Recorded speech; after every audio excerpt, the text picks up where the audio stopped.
자, 이제 왜 바로 러시아인들이 협상을 방해하는지 완전히 이해가 되셨나요? 미국 정보기관이 도널드 트럼프에게 보고하기를 블라디미르 푸틴이 전쟁을 멈추기를 거부하고 있으며 돈바스를 완전히 점령하기 위해 앞으로 2년 더 전쟁을 할 준비가 되어 있다고 했습니다.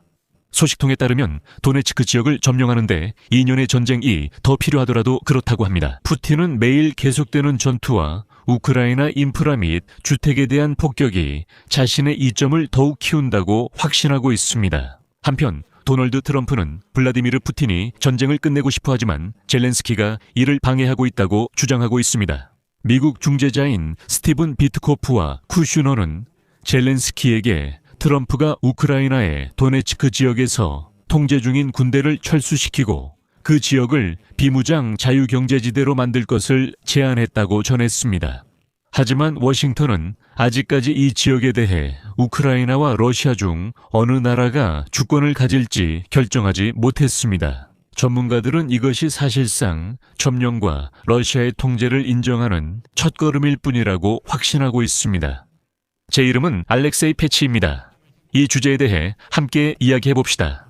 하지만 본격적으로 시작하기 전에 채널 구독과 좋아요, 그리고 댓글도 꼭 남겨주세요. 저희의 작업이 중요하고 필요하다고 생각하신다면 이 영상 설명에 있는 링크와 계좌 정보를 통해 후원이나 유료 구독으로 이 유튜브 채널을 재정적으로 지원해 주실 수 있습니다. 여러분의 지원에 진심으로 감사합니다.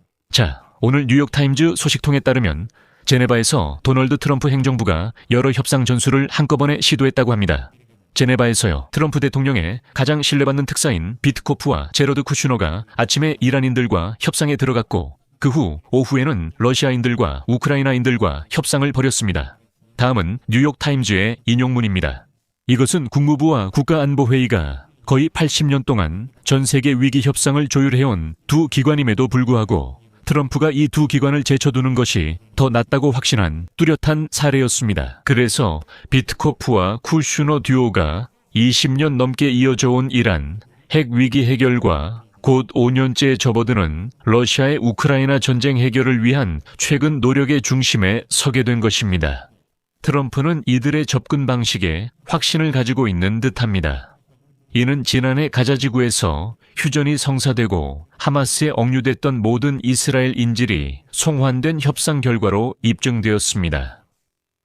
러시아, 터키, 그리고 페르시아만의 아랍 국가들과 같은 나라들은 뉴욕 부동산 협상에 기반한 거래 접근 방식을 가진 이 두 지도자의 등장을 환영했습니다. 특히 비트코프와 쿠슈너가 더 큰 유연성을 제시한다는 점에서 그렇습니다. 그들은 협상가의 언어로 말하며 인권이나 민주주의 구축에 대한 강의에 많은 시간을 낭비하지 않습니다. 그리고 종종 그들의 외교적 대화 상대는 트럼프와 비트코프 가족이 체결하는 사업 거래와 밀접하게 연결되어 있습니다. 그렇습니다. 뉴욕타임스의 소식통에 따르면 러시아 관리들은 스티븐 비트코프가 협상에 보여준 따뜻함과 열정을 높이 평가했지만 때때로 그를 중재자로서 신뢰할 수 있을지 의심하기도 했습니다. 하지만 그는 분명히 워싱턴과 모스크바를 갈라놓는 문제들에 있어서는 초보자였고 처음에는 다른 미국 전문가들을 협상에 참여시키지 않았습니다. 그는 혼자서도 할 수 있다고 자신했습니다. 소식통에 따르면 최근 러시아인들은 쿠슈너가 더 조직적이고 체계적인 접근 방식을 고수하기 때문에 그의 참여를 반기고 있습니다. 하지만 동시에 뉴욕타임스에 따르면 비트코프와 쿠슈너와의 상호작용 과정에서 러시아인들과 이란인들은 이 협상가들과는 시간을 무한정 끌 수 있다는 한 가지 사실을 깨달았습니다. 다음은 인용문입니다. 지난 주말에 열린 위넨 안보회의에서 우크라이나 협상에 참여한 몇몇 참가자들은 러시아가 협상에 참여할 모든 근거가 있다고 여러 차례 밝혔습니다. 그리고 실제로 합의서에 서명할 만한 충분한 이유는 거의 없습니다. 블라디미르 푸틴 대통령은 자신이 이기고 있다고 생각한다고 최근 며칠 동안 여러 서방 국가의 군 관계자들과 정보기관 관계자들이 밝혔습니다. 그리고 푸틴은 도네츠크 지역을 완전히 장악하는데 18개월에서 2년이 걸리더라도 자신이 승리할 것이라고 확신하고 있습니다. 매일 이어지는 전투와 밤마다 우크라이나의 에너지 인프라와 주택을 강타하는 러시아의 미사일 및 드론 공격은 푸틴에게 점점 더 많은 영향력을 제공하고 있습니다. 이란인들에게는 과정을 지연시키는 것이 정권이 생존하기 위한 마지막 전략입니다. 미국 국무장관 마르코 루비오는 이란에 대해 다음과 같이 말했습니다. 인용하자면 이란과 실제로 합의를 이루는 것은 항상 매우 어려웠고 이번에도 쉽지 않을 것입니다. 왜냐하면 우리는 신학적 관점에 따라 결정을 내리는 급진적인 시아파 성직자들을 상대하고 있기 때문입니다. 그들은 지정학적 고려가 아니라 신학적 이유로 결정을 내립니다. 하지만 미국이 이란과 러시아와의 협상에서 보이는 유사점은 여기서 끝입니다. 왜 그렇습니까? 이란의 경우에는 도널드 트럼프가 진전이 없으면 실제 군사 공격의 위협으로 자신의 외교를 뒷받침하고 있습니다. 러시아와 우크라이나의 경우에는 트럼프는 반대로 군사적 압박을 약화시켰습니다.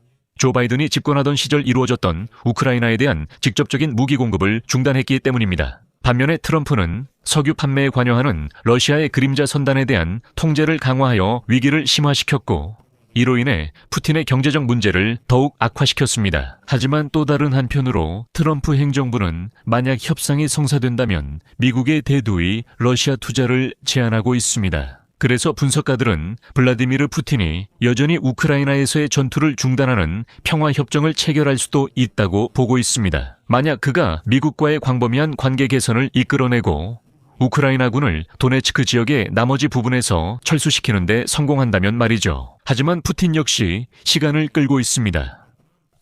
그 사이 도널드 트럼프는 다시 한번 우크라이나와 그 대통령을 비난하며 우크라이나가 아직도 러시아가 더 크고 핵무기를 보유한 강대국임을 깨닫지 못했다고 주장하고 있습니다. 그래서 항복하는 게 낫다고 말합니다.